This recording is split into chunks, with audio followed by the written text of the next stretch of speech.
from Hollywood, it's time now for... Johnny Dollar. Where have you been for the past 20 minutes? In the shower. For 20 minutes? Okay, so I'm a shiny dollar. So you... Oh. Who's that? Max Green at Assured Equity. Oh, hi, Max. What's on your mind? 7 years ago... Our fathers brought forth, but that doesn't answer my question. Johnny, you ever hear of the Meeks? New England family, stood away on the Mayflower, speak only to their money. That's the Meeks. What about them? No, not about them. It's about Mariah Meek and Lincoln's Gettysburg Address. She's lost her copy of it. Well, it shouldn't be hard to find her another one. That's where you're wrong, Johnny. Huh? It would be very hard. Might cost us $100,000. Bob Bailey in the exciting adventures of the man with the action-packed expense account. America's fabulous freelance insurance investigator. Yours truly, Johnny Dollar.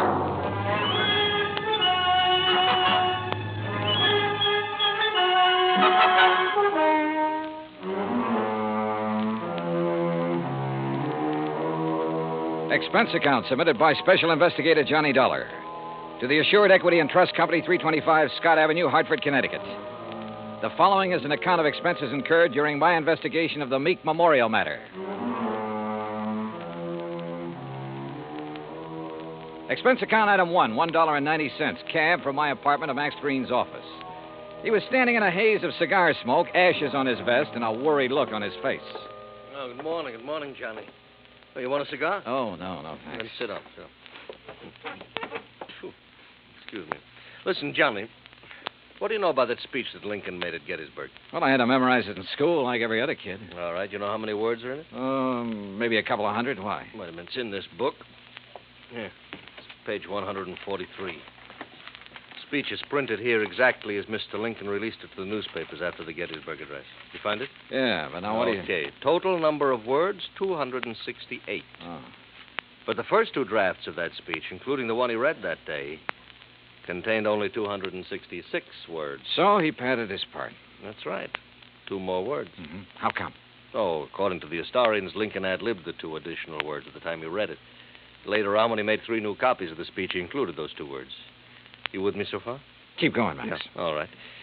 Right down at the end of it, just before of the people, by the people, where he said that this nation under God shall have a new birth of freedom, the words under God do not appear in the first 2 drafts he wrote. Yeah.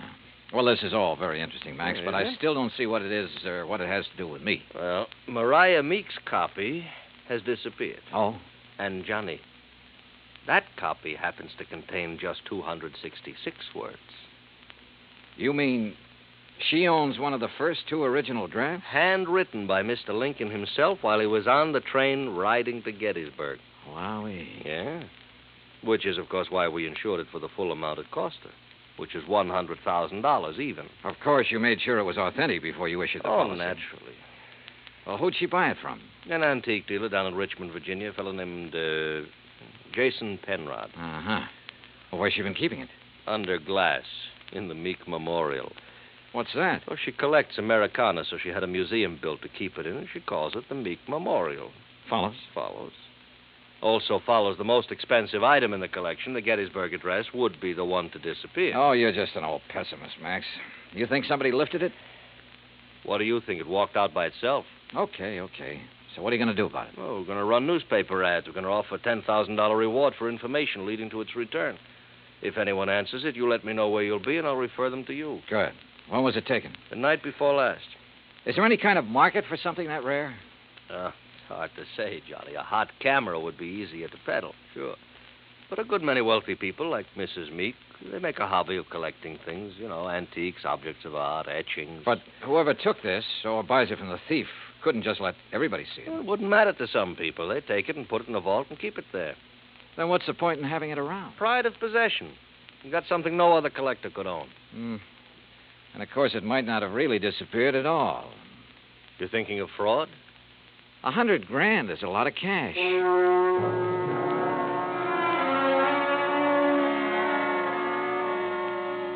Expense account item 2, $1.90, cab fare back to my apartment. I wasn't particularly intrigued by this assignment.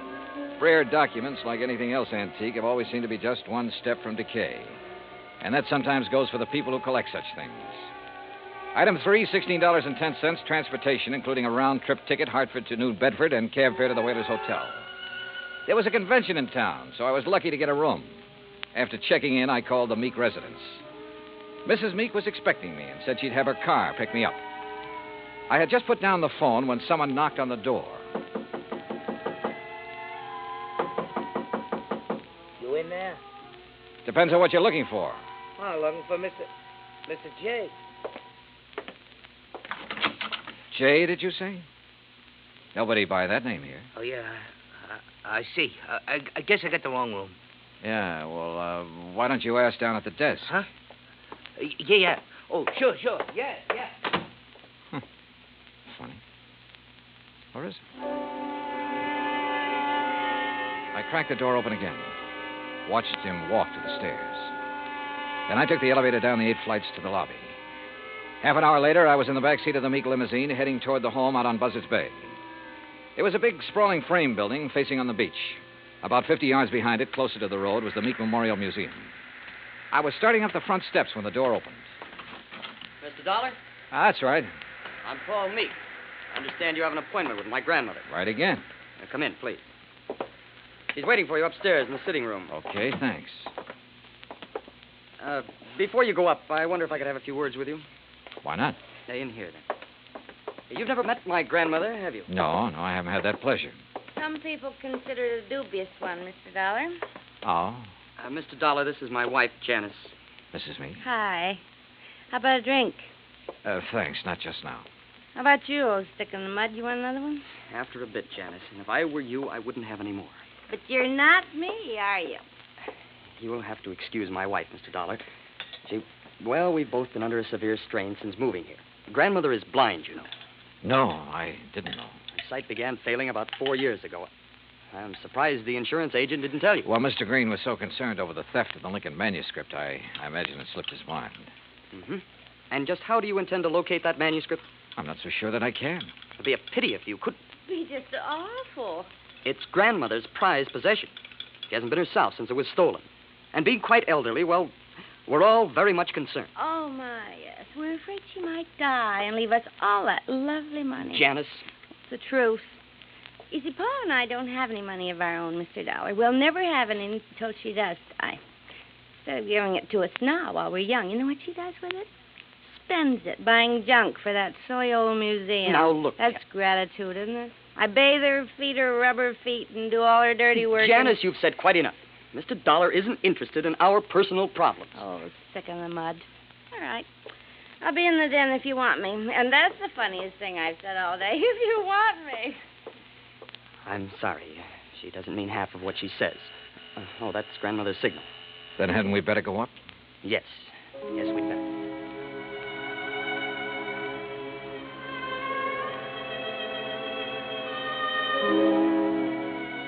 We went up the broad staircase, through a hall, and into a bright, sunny room. Wrapped in an old kimono and shawl, Martha Meek sat in an invalid chair, facing the ocean. Paul introduced us, then sat down quietly near the door. Paul? Paul, I know you're there. Now answer me. Yes, grandmother. You go on downstairs. I want to talk with Mr. Dollar in private. Whatever you say. And close that door. Don't mind my back, Mr. Dollar. I couldn't see you if I looked into your face. Now then, when are you going to arrest that crook and bring my Lincoln speech back to me? Well, I'm going to need a lot of help and information, Mrs. Meek. Mm-hmm. What kind of information? Mostly about the museum. Like what? Well, do you know who was in there the night the manuscript disappeared? Certainly. That dirty robber was. Anyone else? Well, old Pete's always there. Supposed to be guarding the place, but he didn't do a very good job the other night. Got himself slugged. Does he live on the grounds? Yes. I brought him over from Naples 10 years ago. He was my guide in Italy. Showed me around so nice I decided to bring him back. Tell me, is the memorial open to the public? It was going to be. I intended it to be once. But when my eyes... No, Mr. Dollar, I keep it locked most of the time. Uh-huh. And who discovered the manuscript was missing? Pete did, I guess. At least when he recovered, he ran yelling bloody murder up here to the house. Everybody went down to see what had happened. Everybody but me. They left me all to myself. Were there any strangers here in the house that night, Mrs. Meek? Anyone beside the servants and your grandson and his wife? One person, but he's no stranger. Who's that? Jason Penrod from Richmond. He's an art dealer. We were discussing some business. May I, ask what kind of business? It has nothing to do with you or the people you work for. Sorry. Where can I find Mr. Penrod? He's staying here now. If he isn't in his room, then he's most likely out in the memorial. Now, that's enough questions. You, give me a cigarette. Ma'am? What's the matter? You deaf? Give me a cigarette before Paul with that snoopy wife of his comes prowling around. All right, sure. Light me. Yeah. Well, you want any more information, Pete's the one to talk to. All right, thanks. But what about your son and daughter-in-law? Were they inside the house at the time of the robbery? You don't suspect them, do you? Right now, I suspect everybody, Mrs. Meek. Even me? Yes, ma'am. Even you. Well, bless you, boy.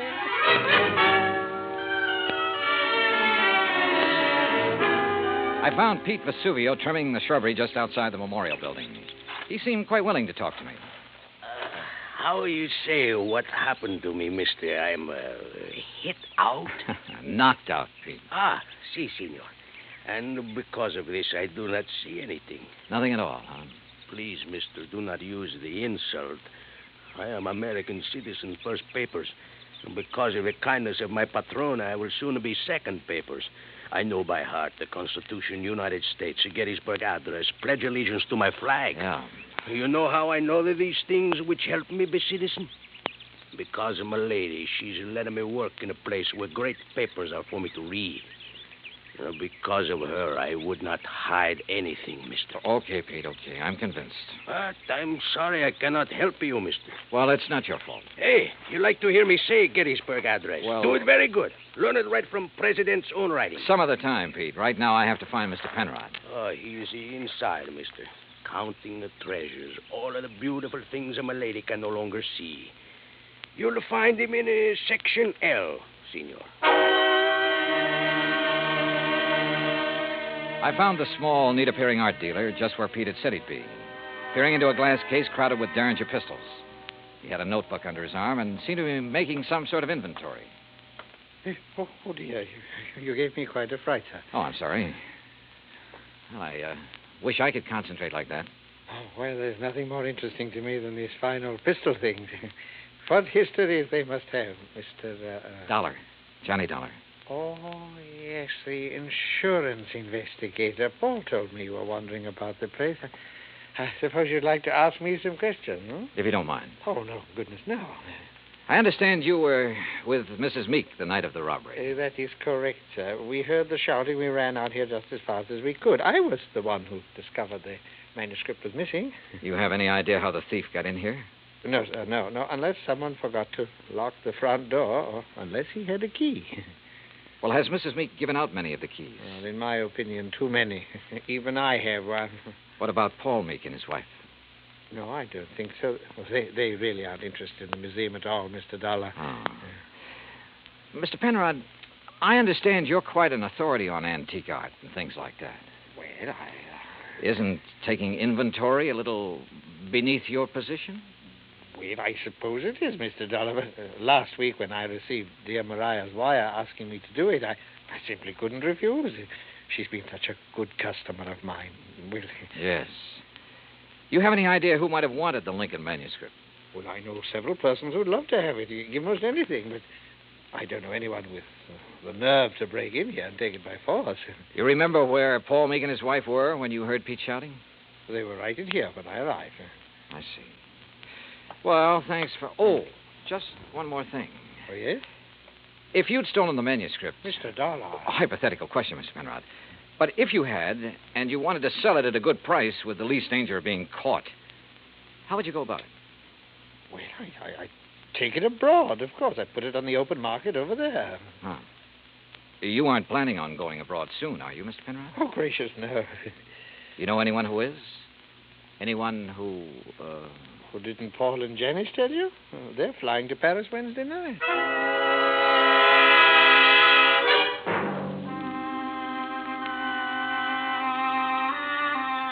I left the memorial and walked back to the house. The Meeks were in the study, engaged in their favorite pastime. When I told them what the art dealer had said, Paul set down his glass long enough to confirm the fact that they did have reservations and insisted that he had a logical explanation for not having told me of those plans earlier. Very logical explanation, Mr. Dollar. Let me handle this, Janice, please. Sure. Drink, Johnny? No, first I want to hear that explanation, if you don't mind, Paul. Of course I don't mind. Janice and me, we're fed up. Why didn't you tell me about the plane reservations? Well, why should I have? I'm not even sure I'm going to use them. Oh? Grandmother's upset enough over losing that manuscript. Something else might... Well, anyhow, if the manuscript doesn't turn up within 48 hours, we're canceling our trip. Oh, no, please. Sorry, Janice, but that's the way it's got to be. She did it. What do you mean? It's an act, don't you see? Jason Penrod told her we were going to leave, so she had him hide the manuscript. And now this thing about her being so upset and having such a weak heart. It's an act to keep her precious darling boy tied to her apron strings. I don't believe that. Well, just wait. You will. Anything else, Dollar? What does a trip to Paris cost, Paul? Well, it's not inexpensive. Your wife was complaining about being so broke. Haven't you ever heard of flying now and paying later? We have friends in Paris, Dollar. It won't cost as much to live once we get there. And we'll worry about paying for our ticket when we get back. Any other questions, Mr. Snooper? Yeah. Later. It was after 7 when I finally got back to my hotel room. I ordered a drink and tried to make some kind of sense out of the information I'd gathered during the day. But it all added up to 0. I called Hartford and asked Max Green to look into the Meek finances. Then I dressed for dinner. I was about to go downstairs when the phone rang. Johnny Dollar. Mr. Dollar, I was told to call you. Yeah? It's about the ad. The ad? In tonight's paper about something missing from a certain memorial. Go on. Well, I called Hartford Collect. They said to call you. Yeah, that's right. Who is this? My name's not important, Dollar, but that 10 grand reward is. You think you can earn it? You meet me tonight, you'll see. Where? In the alley behind the Bourne Whaling Museum. Be there at 9:30 and be alone. You got it? Yeah, I got it. Expense account item 4, 85 cents cab fare from my hotel to the Bourne Whaling Museum. I don't like wandering around dark alleys at night, alone in a strange town. It isn't the best way to stay alive. But at 9:29, I passed the old whaling museum and started down the alley. It was dark, no moon, and it was very quiet. I was about 20 yards in from the street when I saw him, curled up in a ball like he had a stomachache. Only he didn't. Because somebody had made him very dead. I struck a match and turned him over. I'd only seen him once before, but I didn't have any trouble remembering where it had been. Right after I'd checked in, he'd knocked on my hotel room door. By mistake.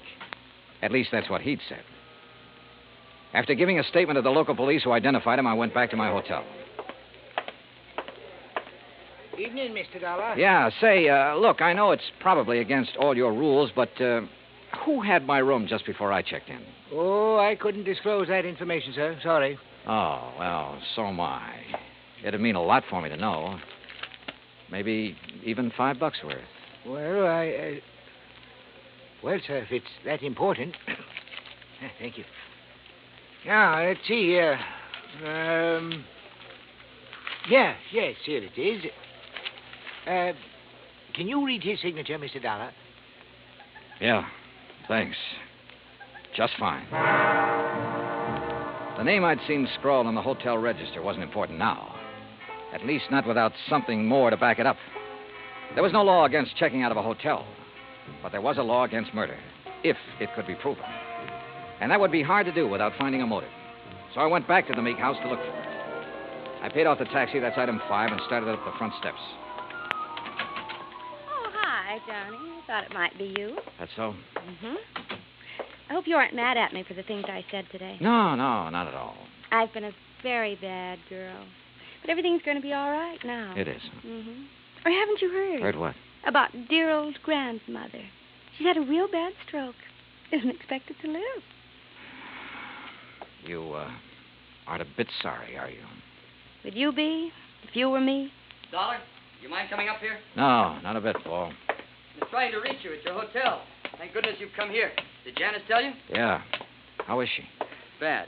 Doctor's given up. Says it's only a matter of hours. She told me to send for you, Mr. Dollar. Oh? I don't know why. I've never been able to figure out a lot of things she did. All right, where is she? In there. Old Pete's with her, but go on in. Thanks.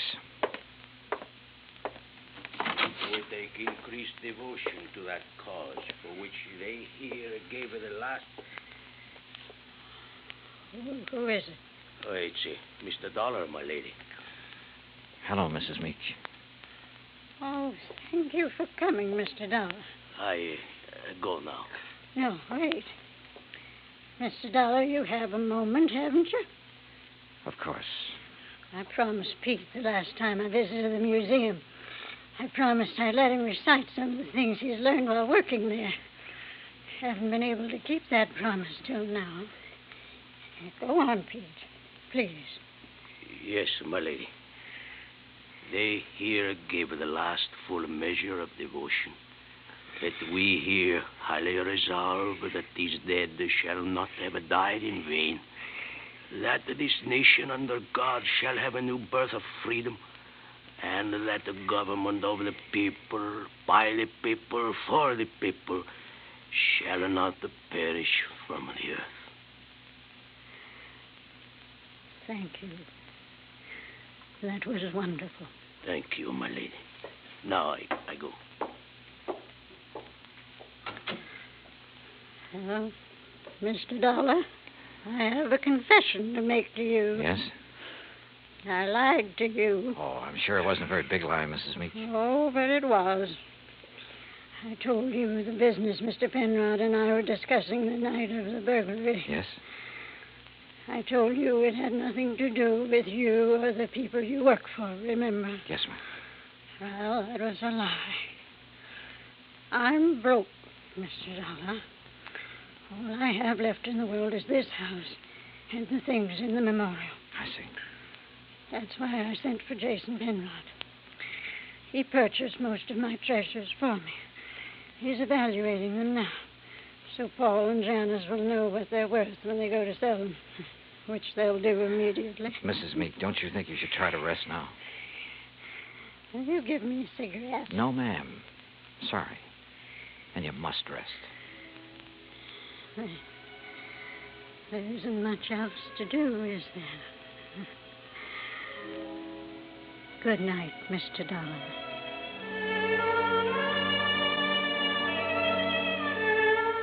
Outside in the hall, Paul and Janice Meek were talking quietly to Jason Penrod. Off in the corner, standing with his back to the others, was Pete Vesuvio. Mr. Dollar, is She's resting quietly. Oh, Dio grazie. Why did you lie to me, Pete? What? I never lied to nobody. Who say I did? I say you did. You're crazy, mister. What lie I tell you? You said you learned the Gettysburg Address right from Mr. Lincoln's own writing in the museum. That's no lie. What's the matter? You don't believe that, mister? I believe you, Pete. But I just had to be sure. Come on, let's join the others, shall we? See. Well, good evening, Mr. Dollar. Mr. Penrod? Tell you any of the family secrets, Johnny? Not too many. You learn anything in there you didn't know before? Yeah? I know which one of you stole the Lincoln manuscript. One of us? Why, you're crazy, Dollar. We were all in the house at the time it happened. That's right. But one of you hired a little man named Leo Jones to do your dirty work. Jones called me earlier this evening.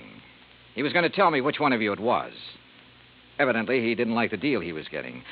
What was he doing, Penrod? Trying to blackmail you?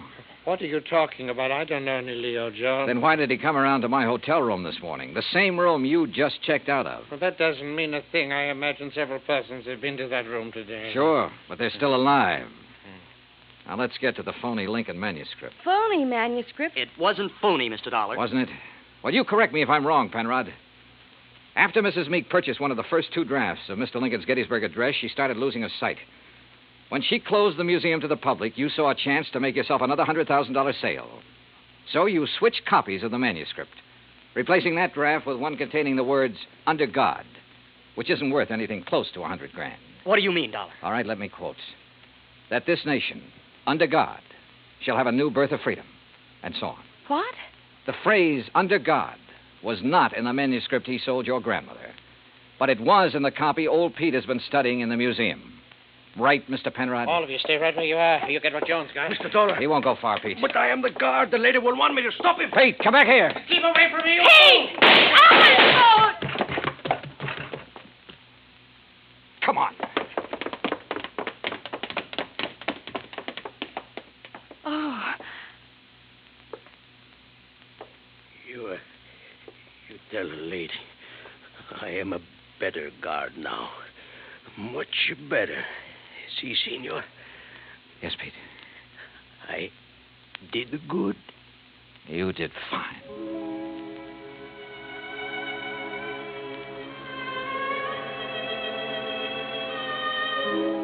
Pete Vesuvio will live to apply for his second papers.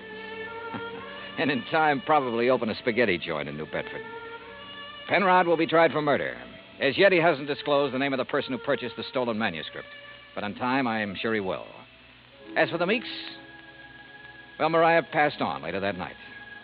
But as she said, there was nothing left for her but to rest. Expense account total, including hotel and numerous incidentals, $98.30. Yours truly, Johnny Dollar.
Johnny Dollar has come to you through the worldwide facilities of the United States Armed Forces Radio and Television Service.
You've been listening to the OTR Gold Network.